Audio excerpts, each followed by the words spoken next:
Isang espresso, pakisuyo, at isang tsaa para sa driver ko. Sabi niya. Ang matalim na boses niyang puno ng otoridad ay tumagos sa ingay, sa paligid. Sandali. Nanatili si Adriana na nakatigil. Ang mga matay nakatutok sa card na para bang ilalantad nito ang mga lihim ng yaman ng lalaki. Nang mapansin niyang matagal na pala siyang nakatingin, agad siyang kumilos. Agad po, sir. Sabi niya, ang boses ay medyo masyadong magaan at masigla. Heto na po, sir. Isang espresso at isang tsaa. Sabi niya. Inilagay ang mga inumin ng maingat. Meron pa po bang ibang maitutulong ako? Pinagmasdan siya ng lalaki ng sandali. Ang ekspresyon sa kanyang mukha ay mahirap basahin.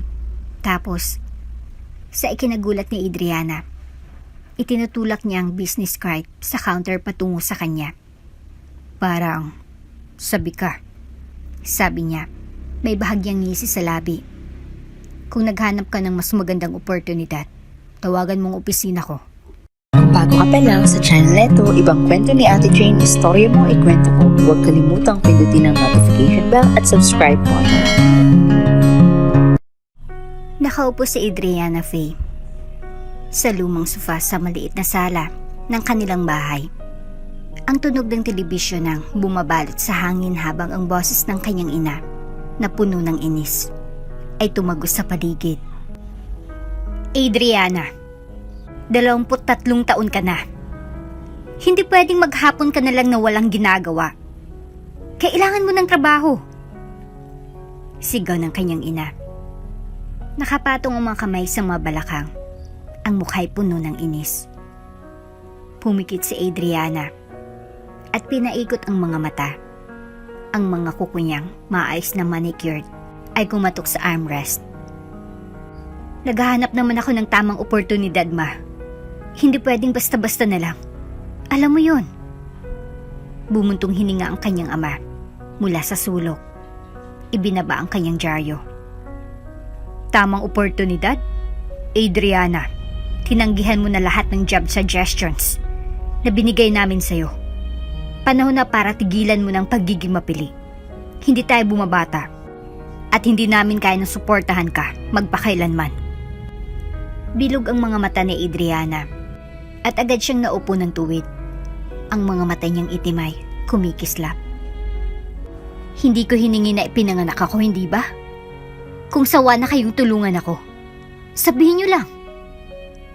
Tahimik ang buong kwarto. Pero hindi pwedeng palampasin ng kanyang ina ang sinabi. Tama ng mga dahilan mo. Bukas, maghanap ka na ng trabaho. O kaya't kalimutan mo ng allowance mo. Wala nang magawa si Adriana, kundi sumang-ayon ng ayaw man niyang gawin. Kinabukasan, nagsuot siya ng kanyang pinaka mapagkumbaba ngunit stylish na outfit. Isang paalala na siya'y nararapat ng mas maganda. At naglakad papuntang lungsod upang maghanap ng trabaho. Sa kabutihang palad o tadhana, nakatagpo si Adriana ng hiring sign sa labas ng isang maliit na cafe. Amoy na amoy ang sariwang kape sa hangin at tila hinahamon ng kanyang mga pandama. Pinagparisan niya ito. Hindi gaanong impressed ang hitsura ng tindahan, pero ang kanyang empty wallet ang naging mas malupit na kritiko. Wala nang ibang pagpipilian. Bulong niya sa sarili, pumasok sa loob.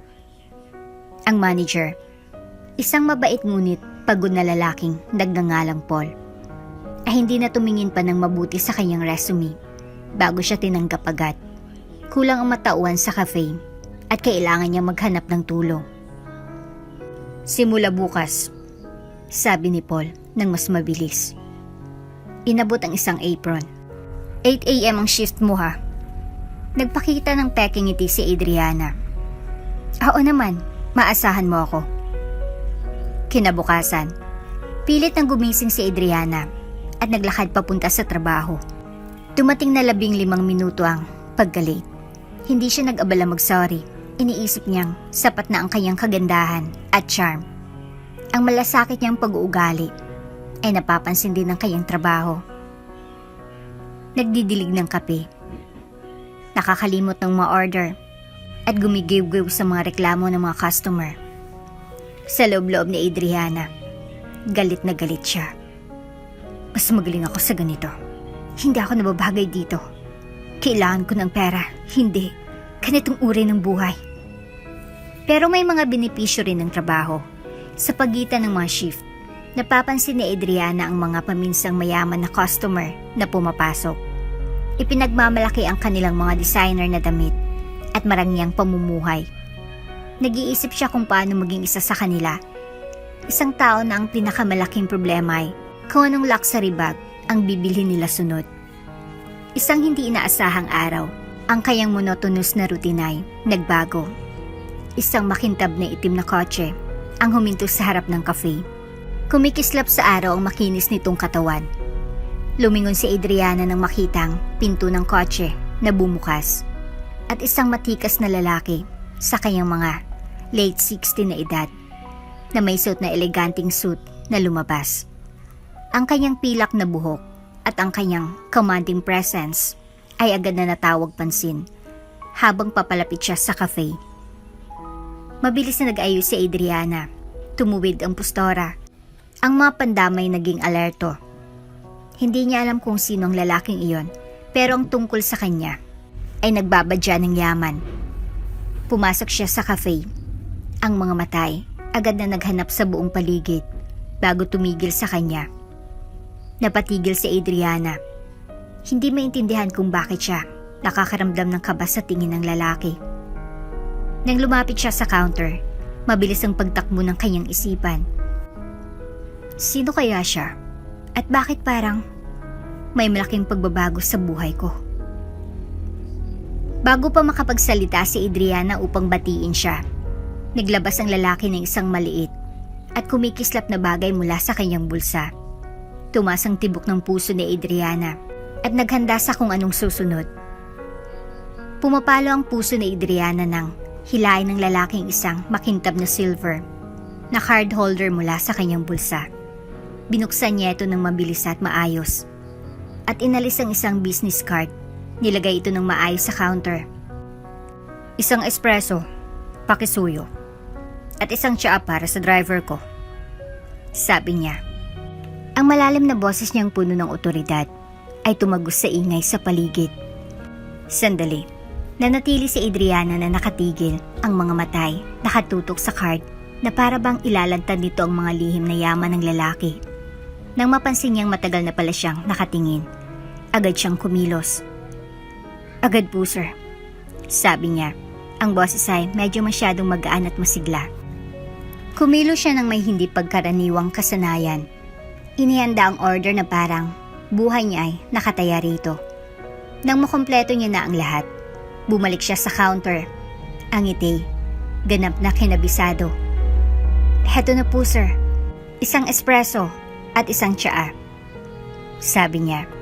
Inilagay ang mga inumin ng maingat. Meron pa po bang ibang maitutulong ako? Pinagmasdan siya ng lalaki ng sandali. Ang ekspresyon sa kanyang mukha ay mahirap basahin. Tapos, sa ikinagulat ni Adriana, itinutulak niya ang business card sa counter patungo sa kanya. Parang sabi ka, sabi niya, may bahagyang ngisi sa labi. Kung naghahanap ka ng mas magandang oportunidad, tawagan mo ang opisina ko. Napapikit si Adriana. Pansamantalang natigilan. Isang biro ba ito? Pero nang mas titigan ng card, nakita niyang may nakaukit na pangalan at logo. Julian Carmichael, CEO, Carmichael Enterprises. Sa ilalim nito, kumikinang ang isang numero ng telepono sa gitna ng letra. Salamat po, Mr. Carmichael. Tura ni Adriana. Hinawakan ang card na parang isang gintong tiket. Tumango si Julian. At ang isang maliit na ngiti ay kumalabit sa mga labi niya bago tumalikod at umalis. Pinanood ni Adriana habang pumasok siya sa kanyang mamahaling sasakyan at nagmaneho palayo. Iniwan siya roon at ang utak niya ay mabilis na nag-iisip. Nang gabing iyon, hindi mapigilan ni Adriana ang pagtitig sa card. Ang mga boses ng kanyang mga magulang ay unti-unting nawawala habang ini-imagine niya ang buhay na maaari niyang makuha kung magtatagumpay siya. Ang suit, ang kotse, ang yaman, lahat kay Julian Carmichael ay tila simbolo ng tagumpay at nagdesisyon siya na gawing kanya ang tagumpay na iyon. Kinabukasan, nagdesisyon na siya. Ang tawag sa numero sa card ay sinalubong ng isang magalang ngunit formal na boses mula sa kabilang linya. Carmichael Enterprises.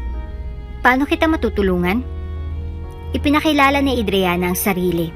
Ang boses ay matatag kahit na ang puso'y nanginginig sa kaba. Nakilala ko po si Mr. Carmichael kahapon sa cafe. Inirekomenda po niya na makipag-ugnayan ako tungkol sa isang oportunidad. Pumigil ang boses sa kabilang linya sandali bago sumagot. Oo, binanggit po kayo ni Mr. Carmichael. Pwede po bang pumunta kayo para sa isang interview bukas, alas 4 ng hapon? Halos mahulog ang telepono sa pagkabigla ni Adriana. Oo naman po, salamat.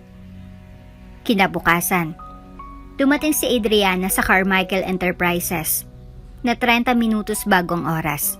Suot ang kanyang pinakamagandang damit, isang blazer na ipinahiram at mga sapatos na matigas at masakit sa mga daliri. Ang makintab at modernong gusali ng opisina ay nakatayo sa harap niya, isang simbolo ng yaman at kapangyarihan na siya'y matagal nang nagdanais. Sa loob, itinuro siya ng receptionist sa isang waiting area. Sinubukan ni Adrian na manatiling kalmado, pero ang kanyang mga nervyos ay malapit nang magtaksil habang nilalaro ang strap ng kanyang bag. At sa wakas, bumukas ang pinto. At naroroon si Julian Carmichael mismo. Mukhang kasing imposing gaya ng nakita niya sa cafe. Miss Faye, sabi niya, iniabot ang kamay. Tingnan natin kung anong meron ka.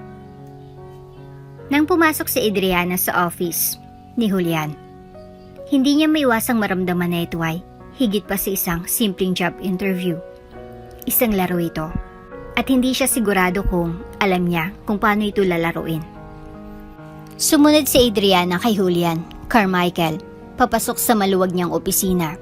Ang tunog ng kanyang mga sapatos na matalim na tumatama sa makintab na marmol na sahig. Ang kwarto ay isang salamin ng yaman at kapangyarihan ni Julian. Makintab na kasangkapang gawa sa balat.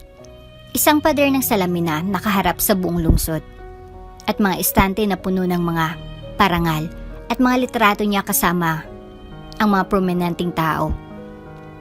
Umupo ka, sabi ni Julian. Itinuro ang upuan sa tapat ng kanyang mesa. Sumunod si Adriana, mahigpit na magkakasamang makamay sa kanyang lap. Upang hindi makita ang kanyang pagkabahala, umupo si Julian.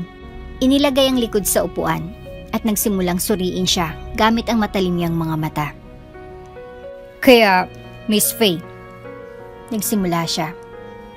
Sinasabi mong sabi ka sa oportunidad.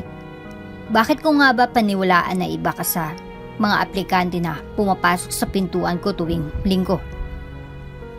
Nag-atubili si Adriana. Naghahanap ng tamang mga salita. Alam niyang ito ang pagkakataon niyang magpahanga sa kanya. Mr. Carmichael, maaring wala akong parehong karanasan tulad ng iba. Pero mayroon akong determinasyon. Bigyan niyo po ako ng pagkakataon at ipapakita ko na makikinabang ang kumpanya niyo sa akin. Ang mga labi ni Julian ay umarko sa isang maliit na ngiti. Determinasyon, ha? Magandang simula iyan. Pero ang determinasyon ng walang resulta ay walang kwenta sa mundong ito. Binuksan ni Julian isang folder sa kanyang mesa at itinulak ang isang blankong notepad patungo sa kanya. Narito ang isang pagsusulit. Isulat mo ang 3 ideya para mapabuti ang customer engagement sa kumpanya ko. Bibigyan kita ng 10 minuto. Napako si Adriana sa upuan. Customer engagement?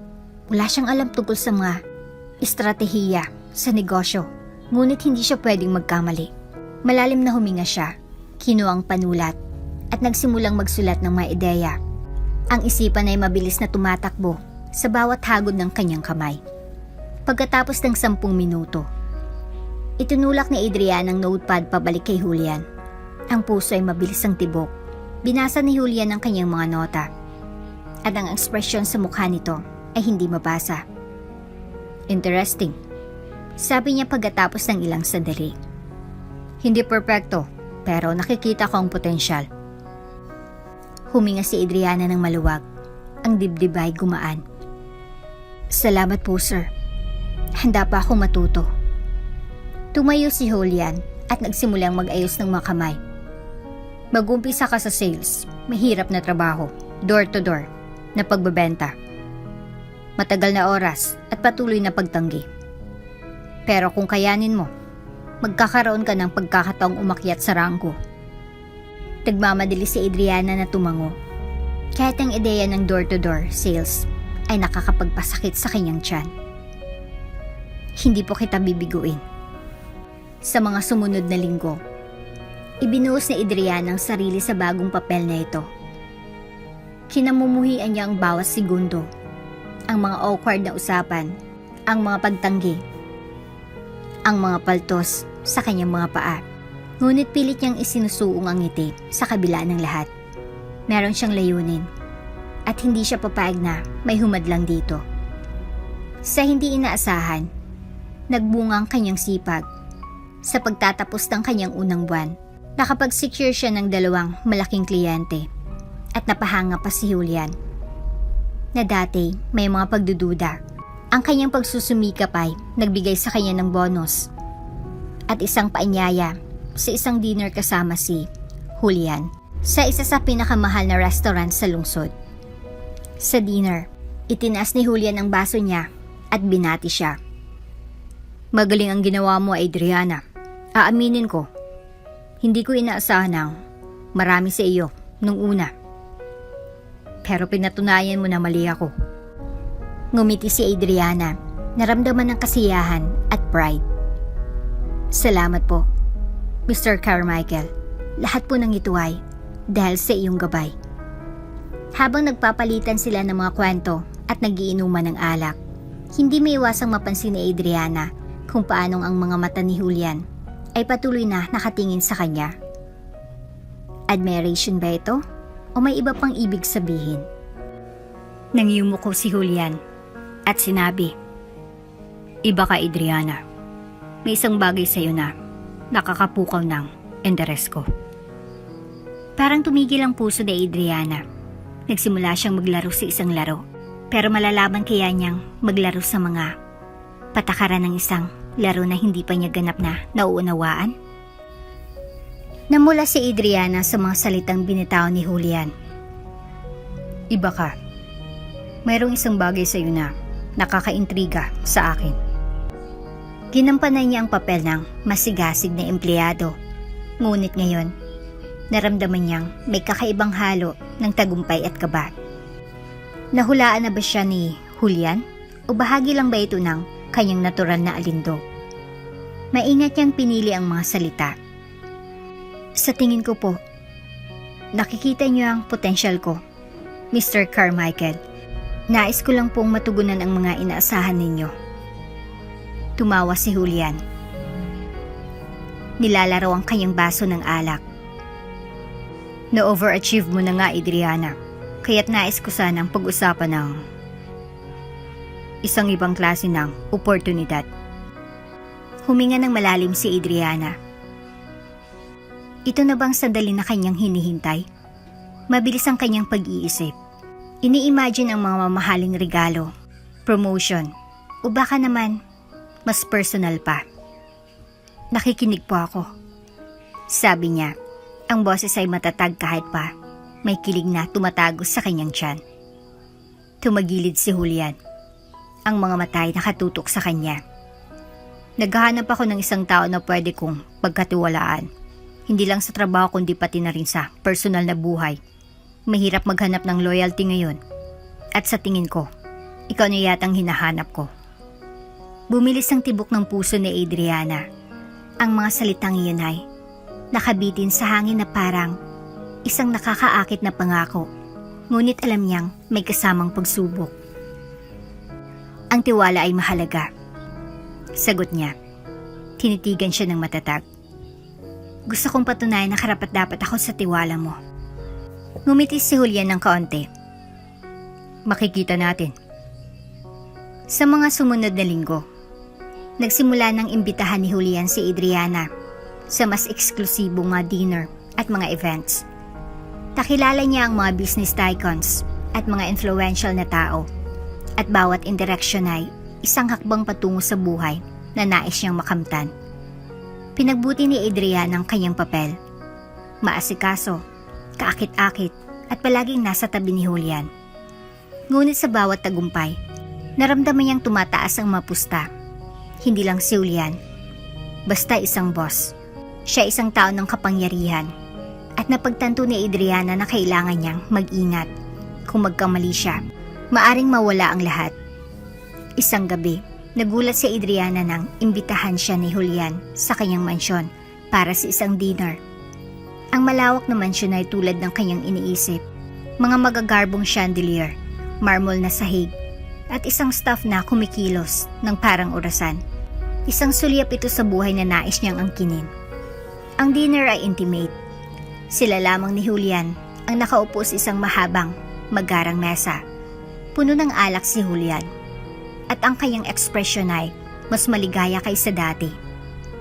Naging isang kahangahangang karagdagan ka sa buhay ko, Adriana. Sabi niya. Itinaas ang baso. Para sa mga bagong simula. Ibinahagi ni Adriana ang kanyang baso sa kanya. Ang mga labi ay lumukso sa isang ngiti. Para sa mga bagong simula. Habang ang gabi umuusad, nagsimulang mabukas si Julian at magbahagi ng mga kwento ng kanyang nakaraan. Binanggit niya ang kanyang yumaong asawa, na siyang pinakamahalagang babae sa buhay niya at isang matibay na katuwang sa negosyo. Siyang nagpatayo ng imperyong ito kasama ko. Sabi niya, ang boses ay may halong nostalgia. Mahirap mag-isip ng ibang tao na pagtitiwalaan ko tulad ng tiwala ko sa kanya. Tumibok ng mabilis ang puso ni Adriana. Ito ng pagkakataon niyang maging bahagi ng buhay ni Julian. Hindi ko siya kayang palitan. Sabi niya ng mahinahon. Pero maaari kitang samahan. Hindi mo kailangang mag-isa. Lumuwa ang mga mata ni Julian at inabot ang kamay mula sa kabilang gilid ng mesa. Ang mga daliri nila ay magkasangga. Ang haplos na iyon ay nagbigay ng kilig sa kanyang katawan. Kalahating excitement, kalahating takot. Nasa kamay niya na si Julian. Ngunit handa na ba siya para sa susunod? Ngumiti si Julian. Ngunit ang mga sumunod na salita niya ay nagpatigil sa kanya. Kung talagang nais mong samahan ako, Adriana, may kailangan kang patunayan muna. Ang bigat ng kanyang tingin ay nagbigay ng kilig at takot sa tiyan ni Adriana. Ano kayang ibig niyang sabihin? Nagdulot ng kaba sa tiyan ni Adriana ang matalim na tingin ni Julian na nakafocus sa kanya. Ang mga salita niya ay paulit-ulit na umaalulong sa kanyang isipan. Mayroon akong kailangang ipatunay mo muna. Sinubukan niyang takpan ang kanyang nervyos gamit ang isang kumpiyansang ngiti. Oo, Mr. Carmichael. Sabi niya, ang boses ay matatag kahit ng isang bigat na sumasakal sa kanyang dibdib. Ano po ang kailangan ninyo mula sa akin? Lumod si Julian sa kanyang upuan, nilalaro ang baso ng alak. Ang tiwala ay hindi isang bagay na ibinibigay ko ng basta-basta, Adriana. Ngunit handa akong bigyan ka ng pagkakataon upang makuha ito. Tumingin si Adriana. Sabik na ipinakita ang kanyang loyalty. Gagawin kong lahat ng makakaya ko. Kailangan kong ipaalam mo sa isang kliyente na may problema. Sabi niya. Ang tono ay seryoso. Isa sa mga kliyente namin ay naging sanhi ng abala. Hindi pa nababayarang mga utang, reklamo, at mga pagtatangkang baguhin ng mga kasunduan. Tinest nila ang aking pasensya at gusto kong ipaalala mo sa kanila kung bakit isang pribilehiyo ang makipagtulungan sa Carmichael Enterprises. Nagulan ang mga kilay ni Adriana. Gusto niyo po bang makipag-usap sa kanila? Makipag-usap, mangumbinsi. Hawakan mo ito kung paano mo gusto. Sagot ni Julian habang may kaunting ngiti. Pero tandaan, ito ay isang pagsubok. Ang paraan ng paglapit mo dito ang magsasabi kung karapat-dapat ka nga ba sa mas malaking responsibilidad. Kinabukasan ng umaga, nakaupo si Adriana sa kanyang sasakyan sa labas ng opisina ng kliyente. Inulit-ulit ang plano niya. Nakakatakot ang magharap sa isang prominenteng kliyente, ngunit hindi niya kayang magkamali. Ito ng pagkakataon ko. Paalala niya sa sarili.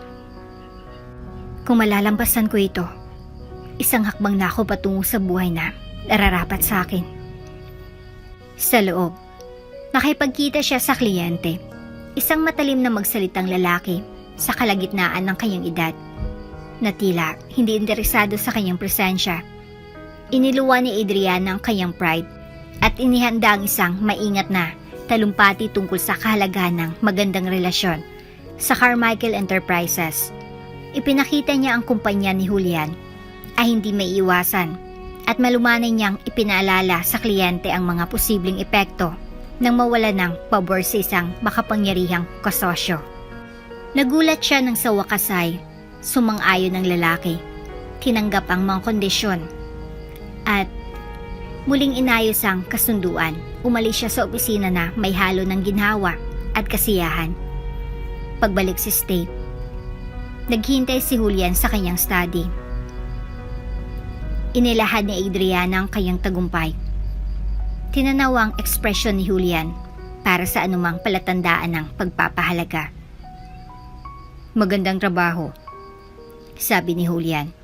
May halong pride sa kanyang boses. Alam kong may potensyal ka, Adriana. Hindi ka lang basta magandang mukha. Namulang mga pisngi ni Adriana sa hindi direktang papuri. Ngunit pinilit niyang ngumiti. Salamat po, Mr. Carmichael. Natutuwa kong napatunayan ko ang aking sarili. Tumayo si Julian, naglakad palapit sa kanya at tumigil sa harap ng mesa. Masigit pa yan ang nagawa mo. Ipinakita mo sa akin na ikaw ay isang tao na maaari kong pagtiwalaan. Mabilis ang tibok ng puso ni Adriana nang inabot ni Julian ng kamay. Marahang inayos ang isang hibla ng buhok na tumama sa kanyang mukha. Ang kilos ay tila malapit. Halos labis na malapit, ngunit hindi siya umatras.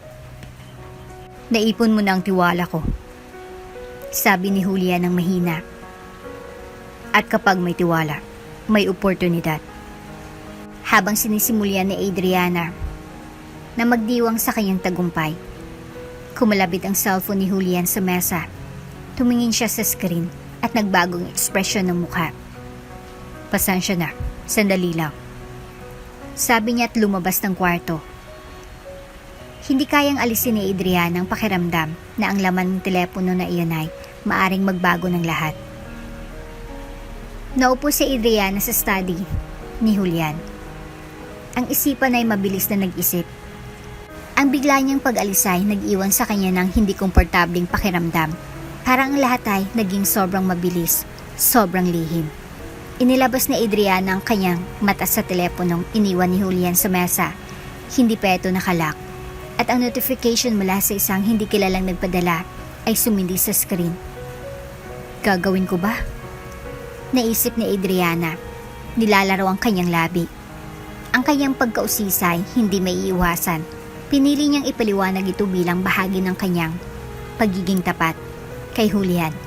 Kung gusto niyang patunayan ng kanyang loyalty, makakatulong lamang kung malalaman niya kung anong itinatago nito. Isang mabilis na sulyap sa pinto. Kinuha ni Adriana ang telepono. Ang preview ng mensahe ay pagsasabing, "Meeting confirmed. We'll discuss state division." Bumalikwas ang tiyan ni Adriana. Paghahati ng ari-arian? Ang mga salitang iyon ay may bigat na hindi niya kayang baliwalain. May balak ba si Julian? Isang testamento, marahil? O baka isang paraan ng pagsusubok sa kanya na hindi niya inaasahan? Bago pa siya makapag-isip ng mas malalim, Narinig niyang pumasok si Julian sa hallway. Agad niyang ibinalik ang telepono sa kung saan niya ito nahanap. Ang puso ay mabilis na tumitibok. Pinilit niyang magpakatino bago muling pumasok si Julian. Ang ekspresyon ay hindi mabasa. "Pasensya na, Adriana," sabi ni Julian. Ang tono ay neutral. "Ituloy na nating pinag-uusapan natin." Pinilit ni Adriana ang isang ngiti. "Oo naman, ayos lang po ba?" Tumango si Julian. Ngunit ang tingin ay humapit kay Adriana ng sandali. Parang sinusubukan niyang basahin ang kanyang isipan. "May mga ilang negosyo lang na kailangang ayusin. Wala kang dapat ipag-alala." Kinabukasan, nagulat si Adriana nang imbitahan siya ni Julian sa isang weekend trip sa kanyang countryside estate. "Karapat-dapat ka ng konting oras mula sa lungsod," sabi niya. Ang ngiti ay mainit ngunit misteryoso. Agad na tumanggap si Adriana. Ang excitement ay halong pagdududa. Hindi niya maalis ang pakiramdam na may mas malalim na plano si Julian sa mga kamakailang kilos nito. Ang estate ay kamangha-mangha. Mga ektarya ng maayos na hardin, isang malawak na mansyon, at ang uri ng katahimikan na nagsasalita ng magandang kayamanan. Habang tinutur siya sa property, nagsimula si Julian na magbukas tungkol sa kanyang nakaraan. Nagsasalaysay ng mga kwento kung paano niya at ng kanyang yumaong asawa itinayo ang kanilang imperyo. "Siyang utak sa likod ng karamihan ng aming tagumpay," amin ni Julian. Ang mukha ay naglalarawan ng lungkot. Ang pagkawala niya ay parang hindi ka panipaniwala. Gumanap si Adriana bilang isang simpatikong kausap. Tumango sa mga tamang pagkakataon at nagbigay ng mga salitang pampalubag loob. Ngunit sa loob, nag-iisip siya. Kailangan niyang malaman pa ang mga plano ni Julian, lalo na matapos makitang cryptic na mensahe. Nang gabing iyon, dinala siya ni Julian sa isang nakalak na study. "Dito kayo iningatan ng pinakamahalagang bahagi ng buhay ko," sabi niya. Binuksan ang pinto. Ang silid ay puno ng mga alaala ng mga nakaraan, mga larawan, mga dokumento, at isang malaking safe sa sulok. Habang ipinapakita sa kanyang mga bagay, tumigil si Julian sa harap ng isang framed na larawan ng kanyang yumaong asawa. Lagi niyang nais na tiyakin na ang aming pamanay mapuprotektahan, sabi niya ng mahina. At nais kong igalang ang kanyang mga kahilingan. Naghibit balikat si Adriana. Anong pamana? At anong ibig niyang sabihin na protektahan ito? Wala na siyang oras para magtanong dahil tumingin si Julian sa kanya at ang tanong ng isang hindi inaasahang katanungan. Bumilis ang tibok ng puso ni Adriana habang ang masalitang binitaw ni Julian ay umuukit sa kanyang isipan. "Malapit na. Baka kailangan mong patunayan ito." Ano kayang ibig niyang sabihin? Isa na naman bang pagsusulit ito? O baka nakatawid na siya sa teritoryo na hindi niya kayang hulaan? "Hindi ko yata maintindihan," sabi niya. Ang boses ay matatag kahit na may bagyong bumubuo sa kanyang dibdib. Pinagmasdan siya ni Julian ng ilang saglit bago naging malambot ang kanyang ekspresyon. "May intindihan mo rin, Adriana. Sa tamang panahon."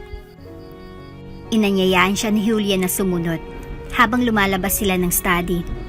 Habang naglalakad sila sa malawak na estate, ipinagpatuloy ni Julian ang pag-uusap sa mga magaan na paksa. Ngunit hindi makapag-concentrate si Adriana.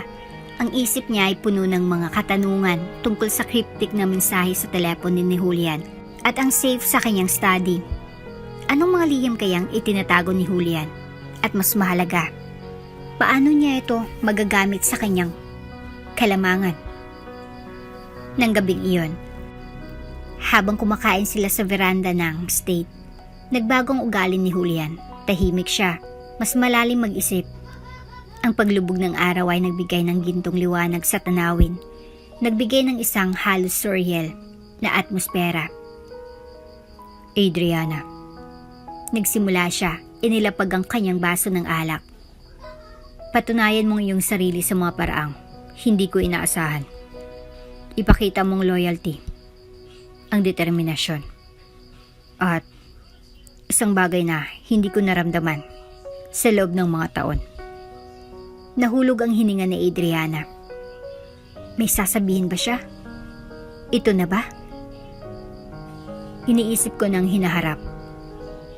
Pagpapatuloy ni Julian, ang tingin ay matalim na nakatutok sa kanya. Ang estate niya ito, ang kumpanya ko, lahat ng itinayo ko. Kailangan nito ng isang taong mag-aalaga kapag wala na ako. Isang tao na maaari kong pagkatiwalaan. Bumilis ang tibok ng puso ni Adriana. Ito na. Siya nang magiging tagapagmana ni Julian. At kaya nga, nais ko ikaw na maging kasama ko, Adriana. Sabi ni Julian, ang boses ay matatag ngunit puno ng damdamin. Hindi lang bilang kasamahan sa trabaho, bilang aking asawa. Parang tumigil ang oras. Ang maingat na binuo ni Adriana na harapan ay muntik nang magbago ng maramdaman ng bigat ng mga salitang iyon. Pag-aasawa? Kay Julian? Higit pa ito sa lahat ng kanyang inaasahan. Hindi ko alam kung anong sasabihin. Nalilito siya, ngunit sa loob, ang kanyang isipan ay mabilis na nag-iisip ng mga kalkulasyon. Ito na bang pagkakataon ko? Ang gintong tiket patungo sa kayamanan at kapangyarihan. Pero baka ba ito ay masyadong maaga? Kakayanin ko bang magpatuloy sa ganitong pagkukunwari? Ibinaba ni Julian ang kanyang kamay at inabot ang kanyang kamay. Hindi mo kailangang sumagot agad. Sabi niya ng malumanay. Gusto ko lang malaman kung handa kang isalang-alang ito. Pinilit ni Adriana ang isang ngiti at hinigpitan ang hawak ni Julian. Siyempre, Julian, pag-iisipan ko ito. Sa loob, ang kanyang emosyon ay isang magulong halo ng tagumpay at takot. Ito ng pagkakataon na matagal niyang hinihintay, pero nangangahulugan din ito ng pagtaas ng taya ng higit pa kaysa dati. Nang gabing iyon, nahiga si Adriana sa guest room, nakatingin sa kisame. Napakarami niya ng inutang na pagsusumika para makarating sa puntong ito. Ngunit may isang bagay sa mga salitang binitawan ni Julian na nananatili sa kanyang isipan. Baka kailangan mong patunayan ito. Anong klase ng patunayang hihingin niya? At bakit siya parang may pakiramdam na hindi ito kasing simple ng hitsura nito? Habang nakipaglaban si Adriana sa kanyang mga iniisip, narinig niya ang mga mahinang hakbang sa labas ng kanyang kwarto. Tumigil ang mga ito sa tapat ng pinto at ang tunog ng susi na umiikot sa kandado ay nagpagulantang sa kanya. Sino kaya iyon? At anong gusto nila? Nagtigil si Adriana nang marinig ang tunog ng lock at tumunog sa katahimikan ng gabi. Bumilis ang tibok ng kanyang puso. Sinong magbubukas ng pinto ko sa oras na ito? Umupo siya sa kama. Bigpit na hawak ang kumot at nakatutok ang mga mata sa pinto. Dahan-dahang bumukas ang pinto at nakita si Julian na nakatayo sa pintuan. Tahimik ang mukha niya, ngunit ang presensya niya sa ganitong oras ay nagdulot ng kilig sa likod ng katawan ni Adriana. Pasensya na kung napagulat kita. Mahinaong sabi ni Julian. Pwede ba akong pumasok? Tumango si Adriana. Pinapakita ang ngiti upang itago ang kaba. Siyempre, Julian. Ayos lang ba ang lahat? Pumasok si Julian sa silid at isinara ang pinto. Naisip ko yung sinabi ko kanina tungkol sa tayo. Bumilis ang tibok ng puso ni Adriana. Inaantay na ba niya ang sagot? O baka may iba pang ibig sabihin? Kailangan mong maintindihan ng isang bagay. Nagsimula si Julian. Ang tono ay seryoso. Ang buhay ko ay hindi kasing simple ng iniisip ng iba. Ang yaman, ang kapangyarihan, may kaakibat itong mga komplikasyon. Komplikasyon? Tanong ni Adriana, ang boses ay puno ng kuryosidad. Umakyat si Julian sa isang armchair malapit sa bintana. Ang silhouette niya ay naaninag ng liwanag ng buwan. Ang tiwala ang pundasyon ng lahat ng itinayo ko. Kailangan kong malaman na maasahan kita ng buo, Adriana. Na hindi ka lang nandito dahil sa buhay na kaya kong ibigay. Kundi dahil naniniwala ka sa lahat ng itinaguyod ko. Tumibok ang dibdib ni Adriana. Parang isang hindi direktang babala ang mga salita ni Julian. Parang mahinala siya sa tunay na dahilan kung bakit nandito siya.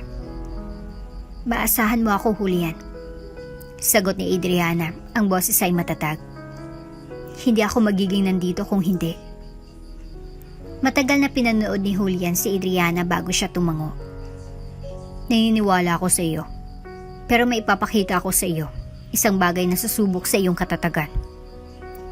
Kinabukasan, dinala ni Julian si Adriana pabalik sa nakakandadong study. Binuksan niyang safe na kanto. Pinakita ang mga stock ng dokumento, mga sealed na sobre, at isang sleek na itim na kahon. Kinuha niyang kahon at inabot ito kay Adriana. Ano ito? Tanong ni Adriana, ang mga kamay ay bahagyang nanginginig habang hawak ang bigat na kahon. Buksan mo, utos ni Julian. Nag-atubili si Adriana bago buksan ang latch. Sa loob ay isang flash drive at isang piraso ng papel na may mga instruction. Ito, sabi ni Julian, ang boses ay mabigat. Ang lahat ng bagay, ang buong ligasiya ko, ang mga lihim ko, at mga katotohanan kung bakit kailangan ko ng isang taong lubos na maaari kong pagkatiwalaan. Hinigpitan ni Adriana ang hawak sa kahon. Bakit mo ito ibinibigay sa akin ngayon? Ngumiti si Julian ng bahagya. Dahil kailangan mong magdesisyon kung handa ka na ba talaga sa buhay na inaalok ko. Kung kaya mong pasanin ang bigat ng mundo ko. Nang gabing iyon, mag-isa si Adriana sa kanyang kwarto. Nakapatong ang kahon sa mesa sa harap niya. Para bang tinutukso siya ng flash drive. Hinahamon siya na tuklasin ang katotohanan. Ngunit may isang bagay sa mga sinabi si Julian na nagpahinto sa kanya. Anong mga lihim kayang itinatago niya na nangangailangan ng ganitong klaseng tiwala? Ipinasok niya ang flash drive sa laptop. Ang madaliri ay nakalaylay sa ibabaw ng touchpad. Biglang lumitaw ang isang folder. May pangalang For Your Eyes Only. Ibinukas ni Adriana ito. Ang mga matay mabilis na nagsiyasat sa mga laman, mga dokumento, mga video file at isang serye ng encrypted na mensaheng nagsisi-appear sa screen. Binuksan niyang unang video file. Ang puso niya ay mabilis na tumibok. Nagsimula ang video at lumitaw ang mukha ni Julian sa screen. Kung pinapanood mo ito, sabi ng recorder ng boses niya, ibig sabihin ay mas malalim ka sa mga bagay na iniisip mo. Ang ipapakita ko ay magbabago ng lahat. Napahinto ang hininga ni Adriana nang lumitaw ang isang nakakakilabot na imahe. Isang bagay na nagpatibok sa kanyang puso at nagdulot ng tanong kung handa na ba siya para sa landas na pinili niya. Nakatingin si Adriana sa screen. Ang puso ay mabilis na tumitibok. Habang patuloy na umaabot ang recorded na boses ni Julian. Ang ipapakita ko sa iyo ay ang pundasyon ng lahat ng itinayo ko. Sabi ni Julian sa video. Pero ito rin ang dahilan kung bakit kailangan kong mag-ingat sa mga taong pinagkakatiwalaan ko. Hindi lang ito tungkol sa pera o kapangyarihan. Ito ay tungkol sa kaligtasan. Nagbagong imahe at ipinakita ang serye ng mga bank account, mga international na ari-arian, at mga offshore holdings. Lumaki ang mga mata ni Adriana. Ang imperyo ni Julian ay hindi lang malawak. Ito ay maingat na itinago, at ang tunay na lawak nito ay tinakpan ng mga legal na loopholes at mga lihim na transaksyon. Automatic kong nagbukas ang susunod na file at ipinakita ang isang nakakatakot na dokumento na may label na Confidential Threat Reports.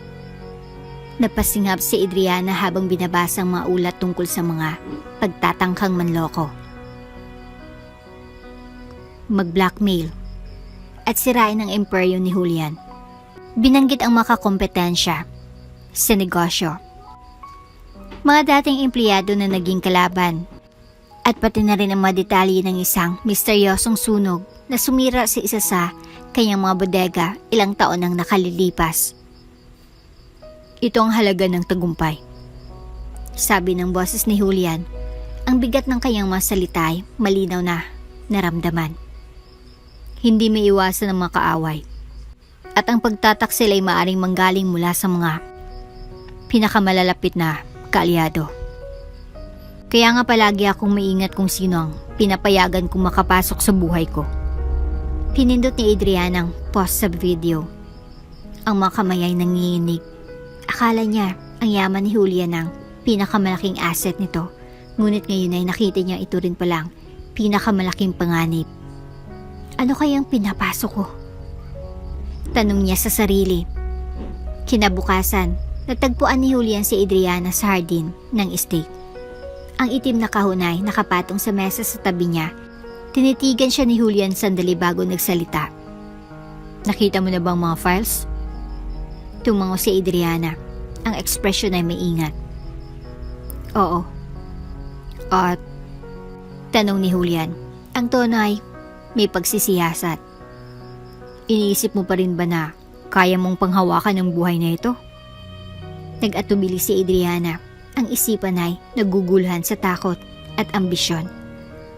Ang layo niya na mula sa simula, kaya't hindi niya na kayang umatras. Oo, sagot niya ng matatag. Kaya ko ito. Ngumiti si Julian, kahit na may bahagyang pagdududa sa kanyang mga mata. Magandang sagot, dahil may isa pang bagay na kailangan kong ipagawa sa iyo. Pagkalipas ng ilang oras, dinala ni Julian si Adriana sa isang paglalakbay sa kanayunan. Mga paikot-ikot na daan ay nagtapos sa isang liblib na ari-arian. Isang malawak na mansyon na mas magarbo pa kaysa sa estate ni Julian. Ito ang paboritong lugar ng asawa ko, sabi ni Julian habang naglalakad sila sa mga magarbong pasilyo. Dito kami pumupunta upang takasan ang mga pressure ng negosyo. Nararamdaman ni Adriana ang isang hindi maipaliwanag na kaba. Magandang bahay, ngunit may kakaibang katahimikan dito na parang may mga lihim itong tinatago. Huminto si Julian sa harap ng isang mabigat na pinto ng oak. May isang bagay akong kailangan kunin mula sa kwartong ito, sabi niya. Sabay labas ng susi. Hintayin mo ako dito. Pumasok siya sa loob. Iniwan si Adriana na mag-isa sa pasilyo. Tumingin siya sa paligid. Ang kuryosidad ay mas lalong lumalim. Ang pasilyo ay puno ng mga portrait. Bawat isa ay nagpapakita ng mga seryosong mukha ng mga tao na ipinapalagay niyang miyembro ng pamilya ni Julian. Isang portrait ang pumukaw sa kanyang pansin. Isang babae na may kapansin-pansin na mga mata at matalim na hitsura. Ang ekspresyon ay halos parang pagkakasala. Habang lumalapit siya upang masusing tingnan ang portrait, narinig niyang may mihinang tunog, parang mga yapak, pero mas magaan. Mabilis siyang lumingon at ang kanyang hiningay naputol. Walang tao sa pasilyo, ngunit ang nakakabagabag na pakiramdam na may nagmamasid sa kanya ay nanatili. Lumabas si Julian mula sa kwarto ilang sandali pagkatapos. Hawak ang isang sobre. Ito, sabi niya sabay abot nito kay Adriana. Ang pagpapakita kung handa ka na ba talaga para sa mga susunod. Bago pa man niya mabuksan ito, narinig nila ang tunog ng basag na salamin na umabot mula sa loob ng bahay, dahilan upang mag-freeze silang dalawa. May ibang tao bang nasa mansyon kasama nila? Ang tunog ng basag na salamin ay kumaluskos ng may nakakakilabot na tunog sa buong mansyon. Napahintong hininga ni Adriana habang mahigpit niyang hawak ang sobre na ibinigay sa kanya ni Julian. Agad na lumapit si Julian sa kanyang mahinaong ekspresyon ay napalitan ng matalim. Halos predatory ang focus. Dito ka lang. Utos ni Julian. Ang boses ay mababa, ngunit may kapangyarihan. Pumunta siya patungo sa pinagmulan ng ingay. Ang mga yapak niya ay tahimik na kumakalat sa makintab na sahig. Nakatayo si Adriana, nanigas sa madilim na pasilyo. Ang isipan ay mabilis na tumatakbo. Anong nangyari? May tao bang gustong pumasok? O bahagi ba ito ng mga tinatawag na complications ni Julian? Mahigpit niyang hawak ang sobre. Mga daliri ay nanginginig. Lumipas ang mga minuto. Ngunit para bang oras ang dumaan. Hindi pa bumabalik si Julian. Hindi na kaya ni Adriana ang tensyon. Kaya't maingat siyang naglakad papunta sa pinagmumula ng ingay. Narinig niyang malabong tunog ng mga boses habang papalapit siya sa isang granding silid. Sumilip siya sa kanto at nakita si Julian na nakaharap sa isang lalaking nakasuot ng madilim na damit. Ang tindig ng lalaki ay agresibo. Ang mga kamay ay nakapasok sa mga kamao habang malakas ang gesturing nito. Si Julian naman, nanatiling kalmado, ang ekspresyon ay hindi mabasa. Wala kang ideya kung sino ang kausap mo. Bumulong ang lalaki. Ang boses ay halos hindi marinig ni Adriana. Ang boses ni Julian ay malamig. At wala kang ideya kung gaano kalaking pagkakamaling ginawa mo. Bumilis ang tibok ng puso ni Adriana habang si Julian ay lumapit sa lalaki. Sandali, mukhang aatake si Julian. Ngunit imbis na iyon, tinuro ni Julian ang pinto at bigla na lang lumabas ang dalawang gwardya. Hinilang lalaki at pinagtulungan siyang ilabas. Paglingon ni Julian, nakita niyang nakatayo si Adriana sa pintuan. Ang mga mata ay malaki sa pagkabigla. Akala ko ba sinabi ko na huwag kang aalis? Tanong niya. Ang tono ay softer ngayon, pero may pagkamatigas pa rin. Narinig ko ang boses. Pagkakataranta ni Adriana. Anong nangyayari, Julian? Nag-atubili si Julian, duman ang isang kamay sa kanyang pilak na buhok. Isa na namang paalala kung bakit kailangan ko ng mga tao na mapagkakatiwalaan ko. Ang lalaking iyon ay ipinadala ng isang kakumpetansya na gusto akong sirain. Sumama ang pakiramdam ni Adriana. Narinig niya na ang tungkol sa mga rivalry ng kumpanya, ngunit parang isang eksena mula sa isang pelikulang thriller ang nangyayari. Laging ganito ba? Tanong niya. Ang boses ay halos pabulong. Lumambot ang tingin ni Julian habang lumapit siya. Hindi mo kailangang maging pasanin nito, Adriana. Pero kung pipiliin mong manatili sa aking tabi, ito ang mundong papasukan mo. Pagkatapos ng gabing iyon, nang bumalik siya sa guest room ng estate, naupo si Adriana sa gilid ng kama. Ang hindi pa nabuksang sobre ay nakapatong sa kanyang mga hita. Pulit-ulit niyang naisip ang mga sinabi ni Julian at sa unang pagkakataon, natanong siya kung handa nga ba siya sa buhay na pinapangarap niya. Maingat niyang binuksan ang sobre at natagpuan ang isang piraso ng papel, isang legal na dokumento, isang prenuptial agreement. Sa ilalim, isang linya na naghihintay ng kanyang pirma. Malinaw ang mga kondisyon. Kung mag-aasawa siya kay Julian, mamamanahin niya ang yaman, ang imperyo nito, pero kailangan niyang patunayan ang kanyang katapatan sa loob ng 6 na buwan. Anumang tanda ng pagtataksilay, magbabasura sa kasunduan, na mag-iiwan sa kanya ng wala. Tumagilid ang dibdib ni Adriana. Hindi lang ito isang kasal, ito ay isang pagsubok, at malinaw na ipinaabot ni Julian na hindi niya tatanggapin ng kabiguan. Habang nakatitig si Adriana sa dokumento, isang mahina na katok ang narinig sa kanyang pinto. Napatigil siya. Migpit na hawak ang papel. Nang buksan ng pinto, pumasok si Julian. Ang ekspresyon ay hindi mabasa. Napagdesisyonan mo na ba? Tanong niya. Ang boses ay kalmado pero may kasamang inaasahan. Nakatigil ang sagot ni Adriana sa kanyang lalamunan habang isang mas malalim na tanong ang sumulpot. Anong mangyayari kung magsabi ako ng hindi? Ang tingin ni Adriana ay lumipat-lipat sa pagitan ni Julian. at ang prenuptial agreement na nakapatong sa kanyang lap. Ang bigat ng desisyon ay parang bumagsak sa kanyang dibdib. Ito ang buhay na pinapangarap niya, ang pagkakataon na matagal niya nang hinahanap. Ngunit may kasamang mga kondisyong hindi niya tiyak kung kaya niyang lutasin. Si Julian ay nakasandal sa pintuan, ang mga matay kalmado pero matigas. Naintindihan kong mabigat ito. Sabi niya, ang tono ay mahinahon. Ngunit kailangan kong malaman kung saan ka. Pilit na nilunok ni Adriana ang pagkabigla. 6 na buwan. Bulong niya. Mas para sa sarili kaysa sa kanya. Gusto mong patunayan ko ang katapatan ko sa loob ng 6 na buwan? Tumango si Julian. Lumapit ng kaunti. Hindi ito tungkol sa oras, Adriana. Ito ay tungkol sa tiwala. Mas malakas ang nagsasalita, ang mga aksyon, kaysa mga salita. Mabilis ang takbo ng isipan ni Adriana. Inuulit ang bawat sandali na kanilang pinagsamahan.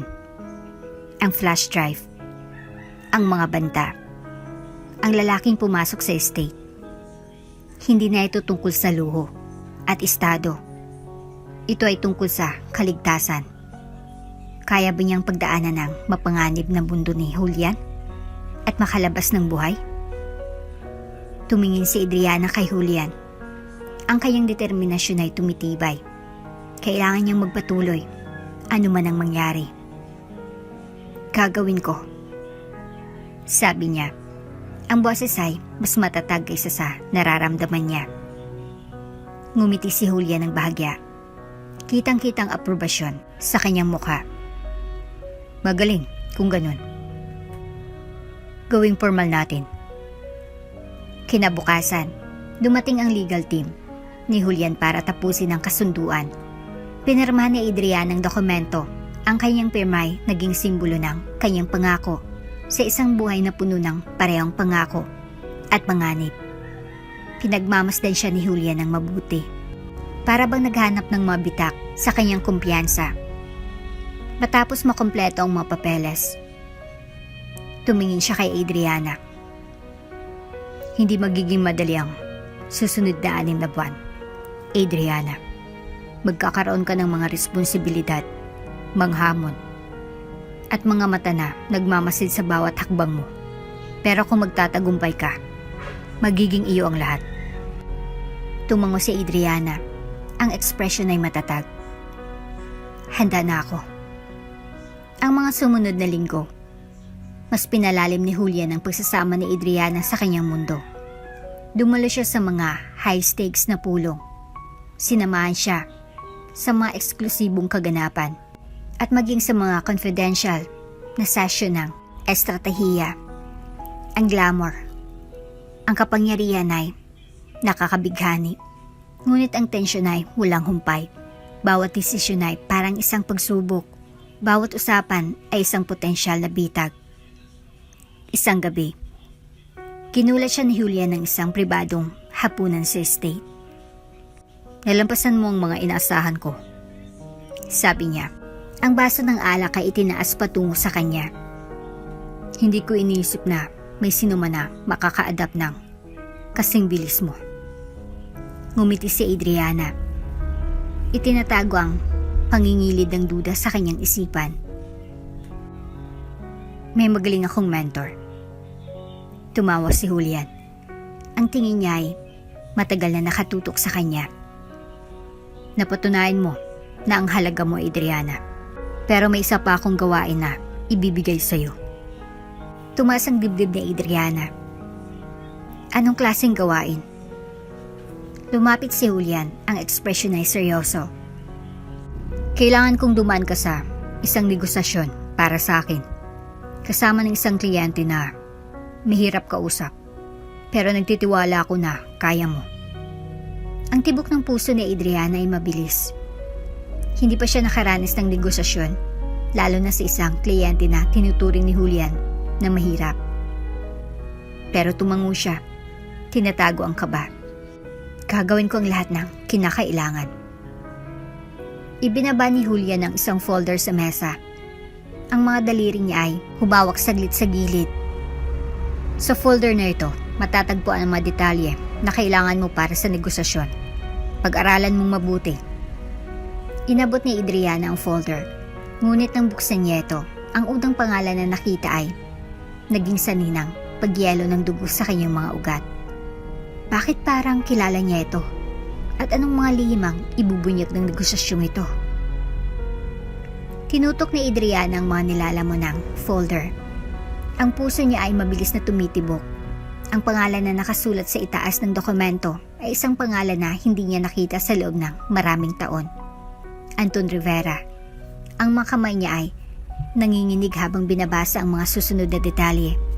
Hindi lang basta kliyente si Anton. Isa siyang tao mula sa kanyang nakaraan. Isang lalaking minsan niyang naging malapit at iniiwasan niya mula nang magbago ang lahat. May problema ba? Tanong ni Julian. Ang boses ay tumagos sa kanyang mga iniisip. Ang titig ay matalim at puno ng tanong. Isinara ni Adrian ang folder. Tinatago ang kanyang kaba sa isang bahagyang ngiti. Wala naman. Naghahanda lang para sa susunod na gawain. Pinagmasdan siya ni Julian ng ilang sandali. Ang ekspresyon ay hindi mabasa. Magaling. Ang pulong ay bukas ng tanghali. Siguraduhin mong handa ka na. Tumango si Adriana. Mahigpit na hawak ang folder habang lumapas ng silid. Pagkapasok sa kanyang kwarto, binuksan muli niya ang folder. Ang tiyan niya ay parang dumudurog sa kaba. Hindi lang pangalan ni Anton ang tumatak sa kanya. Nasa mga sulat ang mga tala tungkol sa negosyo nito, ang reputasyon niyang malupit, at ang kasalukuyang lakas na hawak nito laban sa kumpanya ni Julian. Bakit siya? Tanong ni Adriana, mabilis ang pag-iisip. Bakit si Anton sa lahat ng tao? Kinabukasan, dumating si Adriana sa mataas na opisina kung saan gaganapin ang pulong. Magdamag siyang nagbasa ng mga dokumento. Naghanda para sa bawat posibleng senaryo. Ngunit walang preparasyon ang makakapawi sa tensyon na nararamdaman niya sa dibdib. Si Anton ay nakaupo na sa uluhan ng mesa ng komperensya nang pumasok siya. Ang presensya ni Anton ay kasing tindi ng kanyang naaalala. Matulis na suit, matalim na mga mata, at ang ngiti na may halong panlilibak. Tila nag-e-enjoy sa kapangyarihan.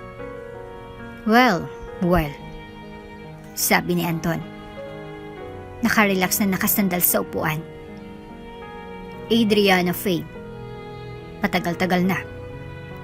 Pinilit ni Adriana ng umiti.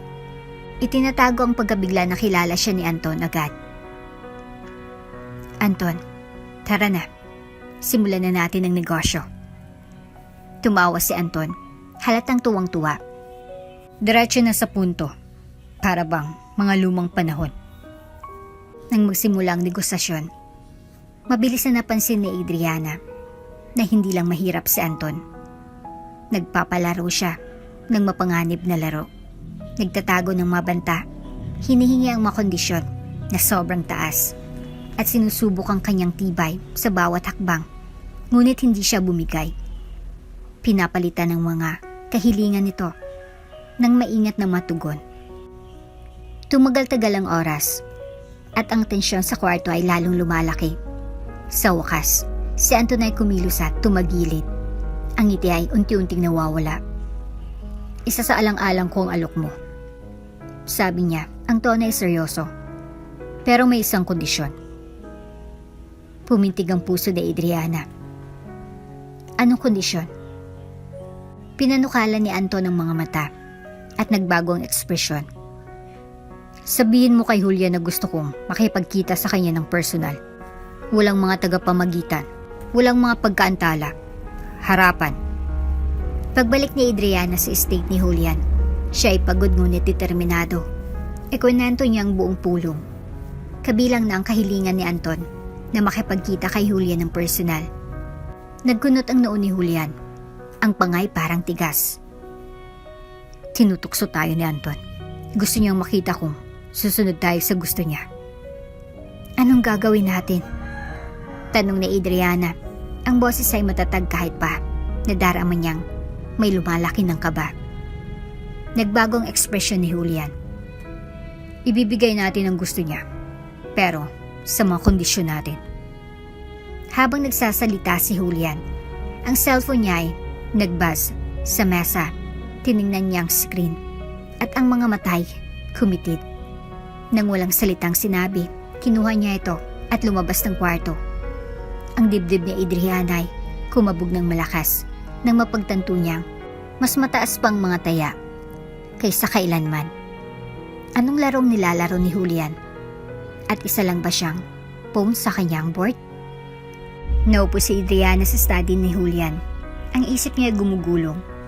Ang negosasyon kay Anton ay mas nakapagdulot sa kanya ng pagkabigla kaysa sa gusto niyang aminin.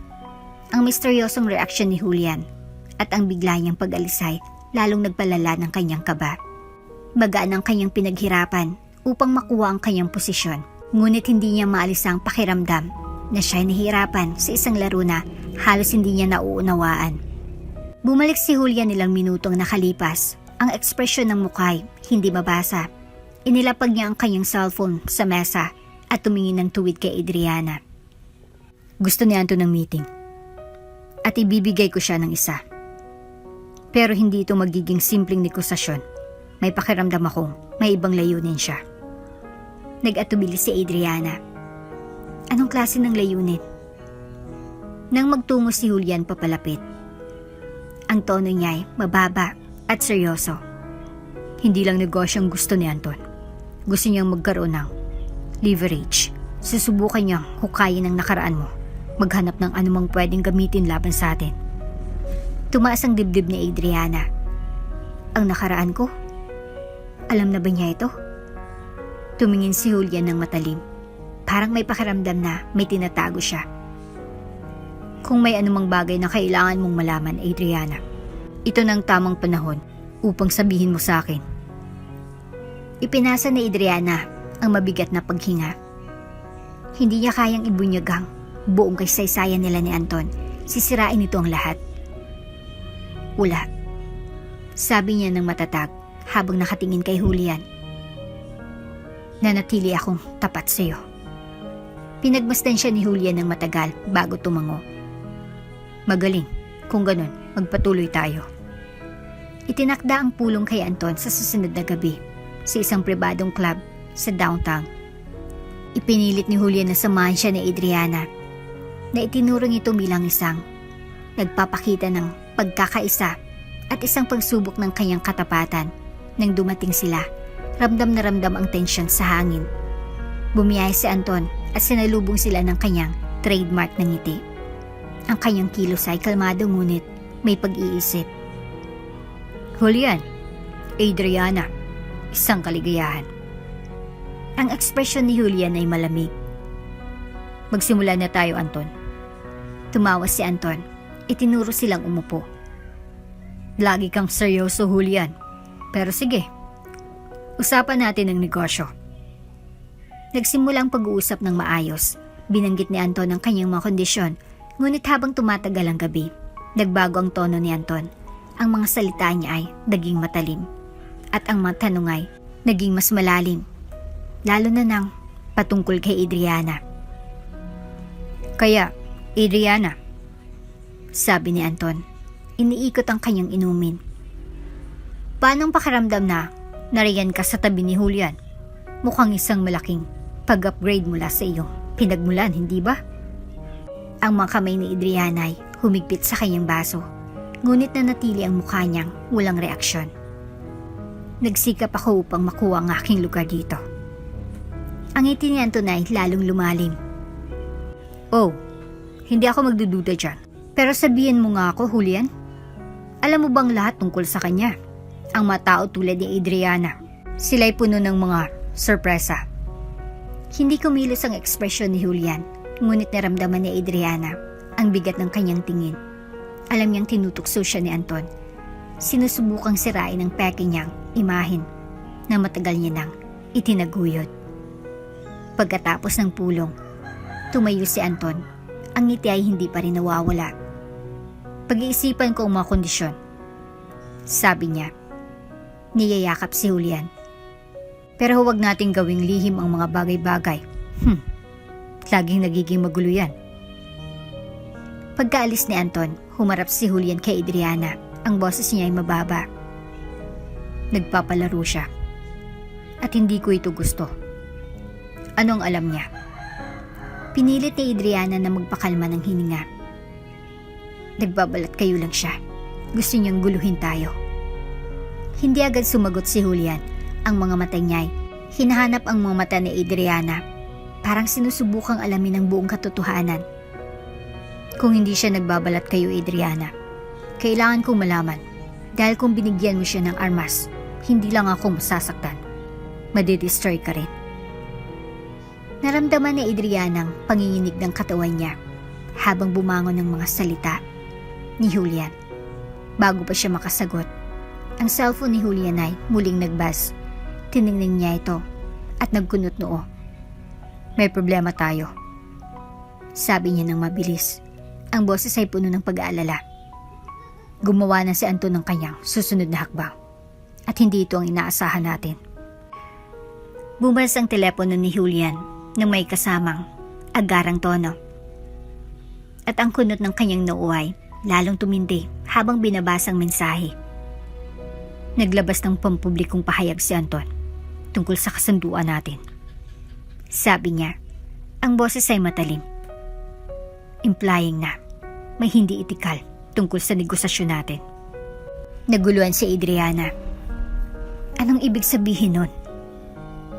Ibig sabihin, sinusubukan niyang sirain ang kredibilidad natin bago pa natin matuloy ang anumang kasunduan. Tugon ni Julian. At kung ginawa niyang publiko ito, ginagamit niya na ang anumang impormasyon na kala niyang mayroon siya laban sa atin. Ramdam ni Adriana na parang unti-unti nang nagsasara ang mga pader sa paligid niya. Ang mga taon ng pagpapakita ng matibay na imahin ay unti-unting gumuho sa ilalim ng pressure ni Anton. At ang lumalalim na pagdududa ni Julian ay hindi niya na kayang baliwalain. Kailangan niyang kumilos agad. Anong susunod nating hakbang? Tanong niya. Ang boses ay mas matatag kaysa sa nararamdaman niya. Nakatingin si Julian sa kanya ng diretso. Ang susunod na hakbang natin ay nakasalalay sa'yo. Kung may alam si Anton tungkol sa iyong nakaraan, kailangan mo na akong pagsabihan ngayon. Kung hindi, hindi kita kayang protektahan. Nag-atubili si Adriana. Parang may nakabara sa lalamunan niya. Hindi niya kayang hayaan na magkabungbong na ang lahat ngayon. Huminga siya ng malalim at hinarap si Julian. May kasaysayan ako kay Anton. Kami naging magkasama. Sandali lang. Pero natapos ito ng masama. Gusto niyang gamitin iyon laban sa akin. At sa atin. Ang ekspresyon ni Julian ay naging madilim. Ang pangay humigpit. Dapat ay sinabi mo na agad. Natakot akong masira ang lahat. Amin ni Adriana. Pero sinasabi ko na sa iyo ngayon. Kasi gusto kong ayusin ito. Pinagbasdan siya ni Julian ng matagal bago tumango. Kung ganun, aayusin natin ito. Kinabukasan, tumawag si Julian para sa isang emergency press conference. Hinarap niya ng buo ang mga akusasyon ni Anton. Nagpakita ng ebidensya upang pabulaan ang mga ito. At ipakitang Carmichael Enterprises bilang biktima ng isang smear campaign. Ang matinding presensya ni Julian at ang maingat na paghandle sa sitwasyon ay nagpabaliktad ng pabor sa kanila, ngunit tapos ng pinsala. Pagbalik sa estate, hinarap ni Julian si Adriana sa study niya. Ito ang dahilan kung bakit mahalaga ang tiwala. Sabi niya, ang boses ay may kasamang pagkabigo. Kung hindi ako kumilos ng mabilis, maaring sirain ng mga kasinungalingan ni Anton ang lahat. Ibinaba ni Adriana ang tingin. Ang guilt ay dumali sa kanya. Pasensya na, Julian. Dapat sana'y sinabi ko sa iyo ang totoo. Hindi lang tungkol sa katotohanan. Sagot ni Julian. Ang tono niya ay huminahon. Tungkol ito sa pagkakaalam ng taong nasa tabi ko ay hindi manghilo-hilo kapag naging mahirap ng mga bagay. Akala ko ikaw ang taong iyon. Nararamdaman ni Adriana ang bigat sa kanyang dibdib. Ako nga, patutunayan ko sa'yo. Ngumiti ng bahagya si Julian. Patunayan mo na. Sa isang bahagi. Pero may isang bagay pa akong kailangang gawin upang protektahan tayo. Noong gabing iyon, tinawag ni Julian si Adriana sa study. Sa mesa niya ay nakain isang folder. Kasing hitsura ng folder na natanggap niya noon. Pero ngayon, malinaw ng laman nito. Binago kong kasunduan, sabi ni Julian. Itinulak ang folder patungo sa kanya. Pinoprotektahan nito tayong dalawa. Binibigyan kita ng buong access sa aking state at mga ari-arian. Epektibo agad. Pero kung magtataksil ka sa akin, Adriana, wala nang ikalawang pagkakataon. Napahinto si Adriana na bigla. Buong access? Nagpumigla siya para maintindihan ito. Ilang buwan siyang naghirap upang makarating sa puntong ito. Ngunit ngayon na nasa harapan niya na, ang bigat ng mga salita ni Julian ay parang nagbabantang bumagsak. Isang regalong matamis o isang patibong. Hindi kita pagtataksilan, sabi niya. Ang boses ay matatag. Ibinibigay ko ang aking sarili. Tumango si Julian. Ang ekspresyon niya ay hindi mabasa. Magaling. Kung ganun, magpatuloy tayo. Kinabukasan, nakatayo si Adriana sa study ni Julian. Nakatingin sa safe box sa kanto. Bukas ito. Nagpapakita ng mapapel. At ang flash drive na naging simula ng lahat. Tumigil ang mata ni Adriana sa mga dokumento na ngayon ay may pangalan niyang nakalagay bilang co-owner ng imperyo ni Julian. Nakuha niya na ito. Pero anong kapalit? Pumasok si Julian sa kwarto. Ang presensya niya ay matindi gaya ng dati. Ito ng buhay mo ngayon, Adriana, sabi niya. Ang boses ay kalmado. Nakamit mo na, pero tandaan mo, may kapalit ang lahat. Ilang buwan ang lumipas. Nag-iisa si Adriana sa estate. Ang bigat ng kanyang madesisyon ay bumagsak sa kanya. Tinupad ni Julian ang kanyang pangako. Binigyan siya ng kayamanan at kapangyarihan na matagal niyang pinapangarap. Pero mas pampanganib at nakaka-isolate ang mundo ni Julian kaysa sa inaasahan niya. Bumaz ang telepono ni Adriana at tiningnan ang screen. May mensahe mula sa isang hindi kilalang numero. Nasisiyan ba sa bagong buhay mo? Huwag masyadong maging kampante. Hindi na nanatiling nakatago ang mga lihim. Bumagsak ang puso ni Adriana nang mapagtanto niyang kahit wala si Julian at nasa business trip siya, ang mga multo ng kanyang nakaraan at ang halaga ng kanyang ambisyon ay patuloy na manguusig sa kanya. Tumingin si Adriana sa bintana ng Grand Estate. Ang mensahe ay patuloy na nagfa-flash sa kanyang screen. Ang mundong ipinaglaban niyang pasukin ay kanya na ngayon. Pero ang tanong ay nanatili. Hanggang kailan niya kayang hawakan ito bago lahat ay mag-collapse. At dito na nga po nagtatapos ang ating kwento. Hanggang sa muli. Shoutout nga po pala kay Zenaida Porter. Ang sabi niya, "Wow, gusto ko ito. Thanks Ate Jane, nakaka-inspire at nakakaaliw na kwentong ito. Kaya gusto ko ang mga ina-upload nyo sa channel na ito. Listening from Australia." Maraming salamat po sa walang sawang pakikinig sa aming mga kwentong pag-ibig.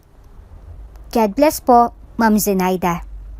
Kung bago ka pa lang sa channel neto, ibang kwento ni Ate Jane, istorya mo, ikwento ko. Huwag kalimutang pindutin ang notification bell at subscribe button.